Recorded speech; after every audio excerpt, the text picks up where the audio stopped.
Ahoj,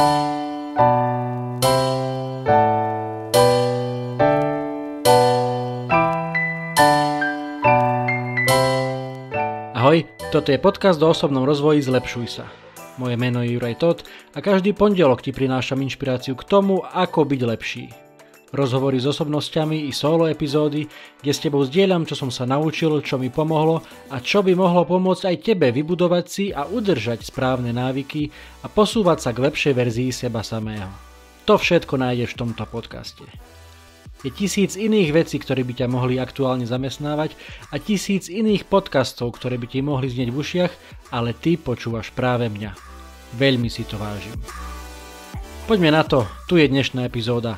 Nech sa ti príjemne počúva.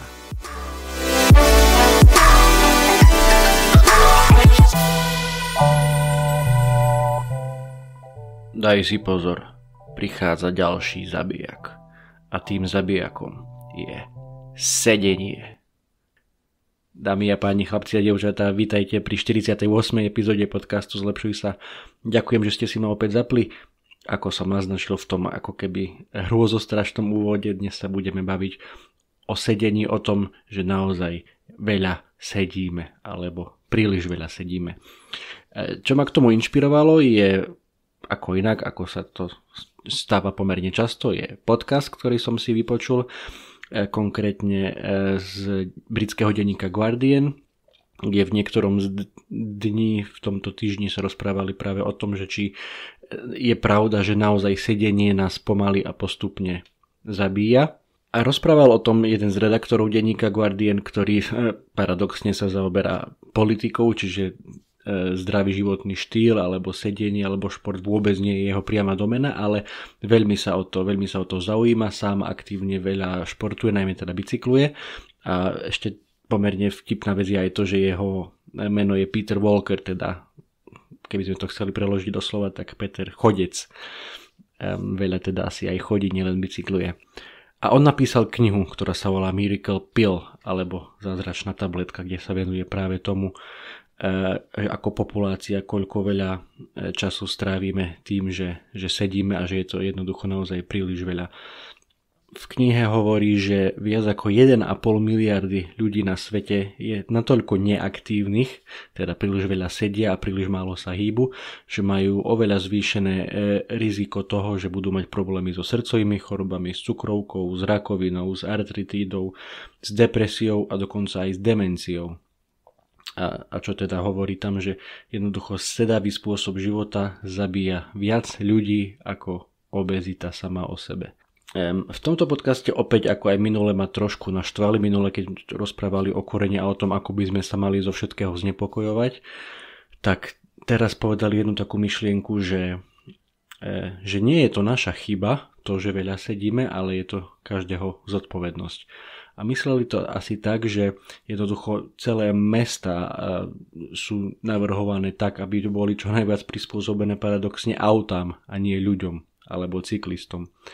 Že jednoducho celý ten systém je navrhnutý tak, aby bol pre nás čo najpohodlnejší, že ráno sadneme si do auta, odnesieme deti do školy alebo do škôlky, alebo si odvezieme zadok do roboty. Tam z toho auta vystúpime, sadneme si pred počítač, vrátime, keď práca skončí, opäť si sadneme do toho auta, opäť si odvezieme zadok domov a opäť sme doma a si sadneme pre telku a opäť len a len sedíme.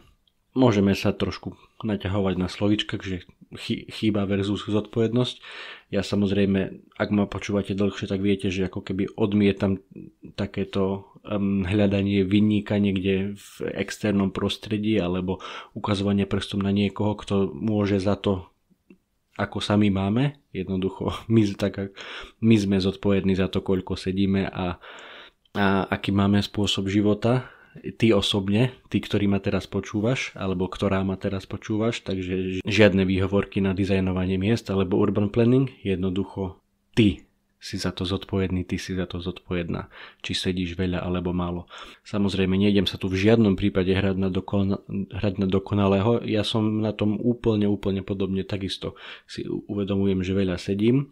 Na druhej strane snažím sa samozrejme aj športovať, každý deň nejakú tú aktivitu v rámci svojej ranej rutiny tam mám, ale určite je tam mnoho priestoru na zlepšenie a práve aj tento podcast ma k tomu inšpiroval, že som opäť vytiahol na stôl taký stojan, ktorý mám pod počítač, taký vyzerá trošku možno, že smiešne, môžem vám potom ukázať fotku do Instastory.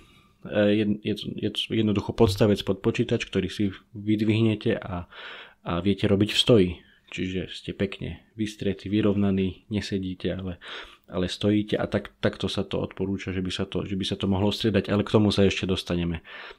Dobrý článok som našiel aj na slovenskom Forbese, takisto ako aj link na podcast z Guardianu, aj tento slovenský článok na slovenskom Forbese vám dám do popisu, kde sa vyjadruje jeden odborník a celý ten článok je skôr zameraný na to, že aké problémy s chrbticou máme z toho, keď veľa sedíme, aké naozaj aj rôzne dlhodobé problémy fyzické z toho môžeme mať.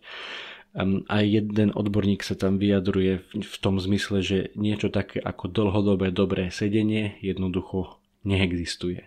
A tie rizika sú tam naozaj obrovské a tie naozaj bolesti klbov, chrbtice, krku, ktoré z toho môžeme mať a potom následne ďalšie problémy, ktoré z toho všetkoho môžu vyplývať, sú naozaj masívne. A ďalšia vec je, že tým ako mnoho z nás pracuje teraz z domu a častokrát na to nemáme ani vytvorené podmienky, ale sedíme s notebookom len tak na gauči v polosede, v poloľahu, pokrčený, pokrivený a to je naozaj asi takisto veľmi, veľmi zlé na tú našu chrbticu.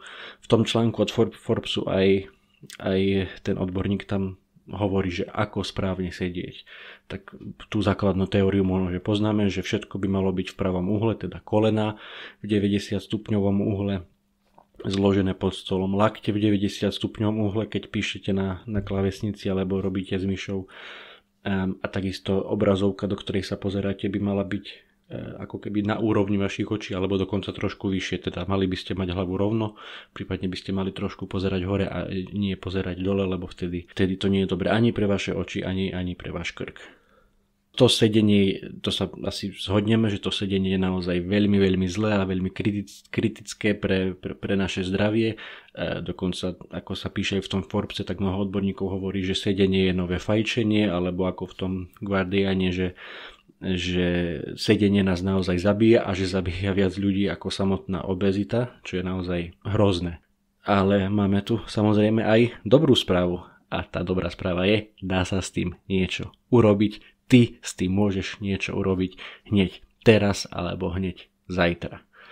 Takže dostávame sa aj ku konkrétnemu tipu na tento týždeň a bude ich hneď niekoľko. Zastrešené sú ako keby tou hlavnou mantrou, že skúsme si na to dať pozor tento týždeň a samozrejme zapracovať to aj dlhodobo do našich návykov, do nášho spôsobu práce, či už z domu, alebo ak chodíš do kancelárie, alebo ak sa učíš, tak skúsi na toto dať pozor a jednoducho sedieť menej.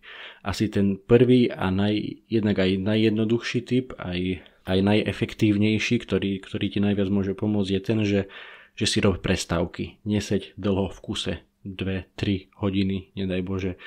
Naozaj je to veľa, nie je to pre teba dobré, nebudem zachádzať do detailov. Prečo? To sme si zhruba v skratke povedali, ale aj určite aj sám alebo sama to cítiš, že keď dlho sedíš, tak si potom stuhnutý, celý polámaný a jednoducho necítiš sa úplne najlepšie. Čiže treba si robiť prestávky a striedať ideálne prácu v sede alebo štúdium v sede s prácou alebo štúdium v stoji. Objavil som prednedávno veľmi jednoduchú apku na počítači, teda nie na mobile, možno, že existuje verzia pre mobil, neviem, ale na laptope som si stiahol apku, ktorá sa volá Egg Timer, čiže niečo ako keby časovač na varenie vajíčok. Takisto vám dám link do popisu tejto epizódy. Veľmi jednoduché, na jeden klik si tam viete spustiť časovač, či už na 5 minút, 10 minút, 20 minút, alebo ten čas si tam viete aj nastaviť. Ak chcete 17 minút, kľudne si tam dáte 17 minút, kliknete a ono po tom čase vám to začne zvoniť, čiže nemusíte vyťahovať telefón, otvárať si nejakú apku, nejaký budík a krkolovne to tam nastavovať, naozaj túto máte na jeden klik a takto si viete nastaviť, dajme tomu aj tie prestávky na to sedenie. v tom článku od Forbesu, ktorý som spomínal, tam ten odborník hovorí, že po každých 25 minútach by sme si mali dávať tie prestávky v sedení, takže je to na vás, aj to je fajn, určite je v pohode, aj keď dajme tomu budete striedať hodinové intervaly, že hodinu pracujete v sede a potom hodinu, ak máte možnosť, ak máte ten stojan pod počítač, že si ho viete dať vyššie, alebo úplne ideálne, ak máte automatický stôl, že si ho viete nastaviť tak, že sa vám dvihne a viete pracovať v stoji, tak to je super. Samozrejme, asi väčšina z vás ani ja taký stôl zatiaľ nemám a preto veľmi jednoduchá vec, ktorá sa takisto dá urobiť, je, že povedzte si, že napríklad keď budete telefonovať, keď budete niečo vybavovať, tak to budete robiť v stoji. Jednoducho, keď vám niekto volá alebo vidíte niekomu zavolať, tak sa dvihnite zo stoličky a robte ten telefonát v stoji alebo sa prechádzajte po izbe. Takisto o tom sa vlastne hovorievalo ešte, keď sme chodili bežne do kancelárií, že veľmi efektívne porady sú takisto nie za stolom keď sa sedí, ale keď sa stojí alebo keď sa dokonca prechádza. Jednoducho vychádza to z toho, že sme vtedy ako keby efektívnejší, viac sa sústredíme na ten problém, ktorý treba riešiť a nebľaboceme dookola, takže aj z toho z hľadiska tej produktivity sú takéto porady oveľa lepšie, efektívnejšie, rýchlejšie, ale určite aj z toho fyzického hľadiska, že opäť nesedíte, ale či už chodíte alebo stojíte a je to lepšie aj pre vaše telo. Čiže aj keď neviete efektívne pracovať stojí, či už s automatickým stolom alebo s nejakým stojanom pod počítač, tak viete si určite dávať takéto prestávky a či už teda telefonovanie, porady alebo ak neviem, máte prestávku na sociálne médiá, že idete si trošku poskrolovať Facebook alebo Instagram, samozrejme v žiadnom prípade vás teda nenahováram, aby ste trávili každú jednu prestávku v sedení brousovaním sociálnych sietí, ale ak máte takéto okienko, inak to je aj celkom dobrá finta na produktivitu, že ak teda naozaj si chcete pozrieť ten svoj Facebook alebo Instagram, tak si to dajte normálne do kalendára, že neviem, alebo takisto je na to dobrý ten egg timer, ten časovač, že si nastavte, dobre, teraz mám pauzu od roboty alebo od štúdia, na 10 minút idem si pozrieť Facebook, lebo ako veľmi dobre vieme, veľmi ľahko sa môže stať, že spadnete do tej Facebookovej alebo Instagramovej diery a namiesto 5-10 minút tam čumíte do toho hodinu a v podstate nič zaujímavé ste sa nedozvedeli a nič produktívne ste neurobili, ale stratili ste strašne veľa času a preto je dobrý fakt ten časovač, že si dajte OK, mám pauzu 10 minút, tak zoberiem do ruky ten mobil, postavím sa, dám si pauzu od sedenia a zapnem si časovač a pozerám si ten Facebook alebo Instagram. Zazvoní mi 10 minút, OK, pauza skončila, položím telefon a idem robiť ďalej. Môžem sa aj teda posadiť, ak mám za sebou tú prestávku. Takže to je asi ten najdôležitejší tip, že k tomu, aby sme sedeli menej, že robiť si prestávky v sedení. A tie finty na to sú, ako som hovoril, ten časovač, alebo teda to telefonovanie, alebo práca s telefónom v stoji. A samozrejme, asi ultimátna vec je viac sa hýbať. Nie len teda počas tej práce, alebo počas tých prestávok, ale celkovo počas dňa. Mnohí máme tie smart hodinky alebo aj mobily, ktoré namerajú počet krokov alebo fyzickú aktivitu. No tak ich využívajme, že keď viem, že mám urobiť tých 6 alebo 8 alebo 10 tisíc krokov, tak a hodinky ma na to dokonca upozornia, sú natoľko inteligentné, že ma na to upozornia, keď už dlho sedím a nič nerobím, no tak v rámci tej prestávky od sedenia viete sa aj prejsť, či hoci len po byte alebo po dome, alebo výjsť si na terasku alebo na balkón, ak máte tú možnosť a trošku rozhýbať tie kosti, trošku sa poprechádzať, alebo kľudne si aj zacvičiť. Naozaj úplne minimum urobiť 10 drepov, alebo 20 drepov, alebo pár kľukov, alebo akúkoľvek inú aktivitu, ktorá naozaj nechcem od vás žiadne výkony, lebo nie je to ako keby dedikovaný tréning, ale je to jednoducho len pauza, ktorú viete efektívne využiť na to, aby ste uľavili vášmu telu, ktoré je opäť také pokrčené, polamané z toho sedenia a teda okrem tej prechádzky alebo práce v stoji, tak viete si aj takto vyplniť ten čas a naozaj, dajme tomu, keď si z toho vytvoríte pekný návyk, že každú pol hodinu alebo každú hodinu v rámci tej prestávky od sedenia urobíte hoci len tých 10 drepov, tak sa to môže veľmi pekne nazbierať aj na 100-200 drepov denne. A to už keď predtým ste vôbec drepy necvičili alebo oveľa menej, tak možno, že budete mať po prvom dni alebo prvých pár dňoch aj peknú svalovicu, ale časom ten čas bude veľmi, veľmi rýchly, veľmi rýchlo. Keď vám tá svalovica prejde, tak môžete naozaj hneď a veľmi rýchlo cítiť aj pozitívne benefity tohto cvičenia aj na svojom tele, že budete sa cítiť lepšie, budete mať aj dajme tomu silnejšie nohy alebo lepšie vyzerať a tak ďalej, ale podstata je naozaj jednoduchá, viac sa hýbať a dávať si na to pozor, dávať si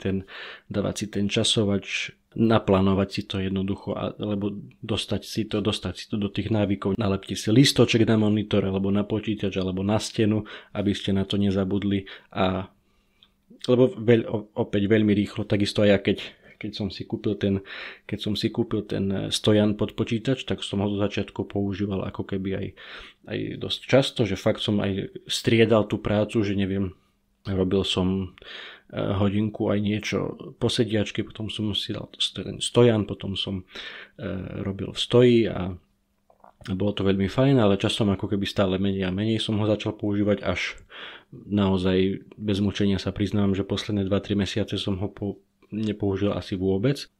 A až teraz potom, ako som si vypočul ten podcast z Guardianu, tak som ho opäť dal, lebo je to ako keby robota navyše, že na to, aby som ten stojan mohol dať ten počítač pod počítač, tak ho musím rozložiť, musím počítač odpojiť si všetky káble na monitor, na nabíjačku, na myš a na kadečo, poodpájať to, dať tu ten stojan, dať hore ten notebook. Ale samozrejme trvá to celé asi 30 alebo 40 sekúnd. Takže je to len opäť taká mentálna bariéra, ktorú treba preklenúť, preskočiť a opäť ako keby len dostať do krvi ten návyk. Takže sú na to dobré aj ako vieme aj rôzne výzvy, challenge, no tak skús sa challengeovať sama seba na najbližší týždeň, že si daj, že tento týždeň dám si na to naozaj špeciálny pozor a budem si dávať časovač a každú pol hodinku alebo každú hodinku, ako ti to bude vyhovovať, si dám pauzu od sedenia a dám si pár krokov po byte alebo si dám pár drepov, kľukov alebo budem telefonovať v stoji alebo pozerať Facebook alebo čokoľvek iné, čo vám napadne aj z toho, čo som nepovedal. Možno, že máte nejaké iné tipy na to, ako menej sedieť a viac sa hýbať, tak samozrejme budem veľmi rád, ak mi ich dáte vedieť, či už na môj e-mail juraj@zlepšujsa.sk alebo na sociálnych sieťach.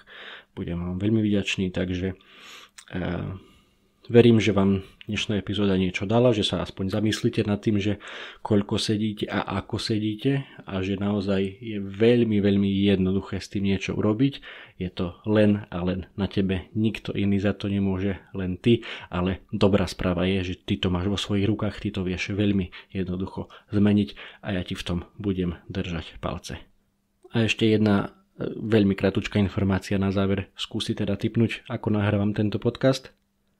Áno, správne, nahrávam ho po stojačky. Takže ak aj nahrávate podcasty, alebo je množstvo aktivít, ktoré sa dajú robiť po stojačky, takže toto je jedna z nich. Takže držím vám palce, aby vám to tento týždeň išlo, aby ste trošku zabojovali s tým sedením, lebo dá sa s tým niečo urobiť. Je to len a len na tebe, máš to vo svojich rukách. OK, všetko na dnes. Držte sa, čaute.